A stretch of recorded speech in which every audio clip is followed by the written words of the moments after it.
लातूर जिल्हाधिकारी कार्यालयाच्या बाहेर काही काळ तणावाचे वातावरण निर्माण झाले। जिल्हाधिकारी यांना निवेदन देण्यासाठी आलेल्या आंदोलनकर्त्यांमुळे पोलिसांनी संपूर्ण परिसर बंदोबस्तात घेतला। मात्र या बंदोबस्ताचा फटका सामान्य नागरिकांना बसला। भूसुधार, पुरवठा, भूमी अभिलेख, निवडणूक विभाग अशा महत्त्वाच्या कार्यालयात कामानिमित्त आलेल्या नागरिकांना तब्बल 1 ते 2 तास बाहेरच थांबवण्यात आले। तीव्र नाराजी यावेळेस व्यक्त करण्यात येत आहे। लातूर जिल्हाधिकारी कार्यालयाच्या बाहेर आंदोलनासाठी नागरिकांचा मोठा जमाव जमला होता।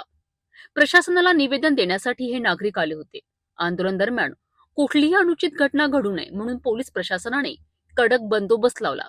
मात्र यामुळे ज्यांचा आंदोलनाशी काहीही संबंध नव्हता अशा सामान्य नागरिकांना कार्यालयात प्रवेशच नाकारण्यात आला। भूसुधार कार्यालय, पुरवठा विभाग, भूमी अभिलेख आणि निवडणूक विभागात आपली कामे आटोपण्यासाठी आलेल्या नागरिकांना 2 तासांपर्यंत गेटच्या बाहेरच थांबावे लागले। यामुळे ज्येष्ठ नागरिक, महिला, विद्यार्थ्यांना प्रचंड त्रास सहन करावा लागला। सर्वसामान्य नागरिकांना प्रशासनाकडून सहानुभूती आणि समन्वयाची अपेक्षा असते। मात्र या प्रकारामुळे नागरिकांमध्ये प्रशासनाविरोधात नाराजी पसरली आहे।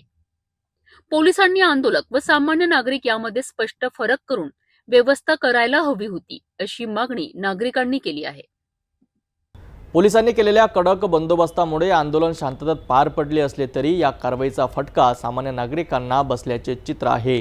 जिल्हाधिकारी कार्यालयात कामासाठी येणाऱ्या नागरिकांची गैरसोय टाळण्यासाठी प्रशासनाने पुढील काळात अधिक चांगल्या नियोजनाची आवश्यकता आहे।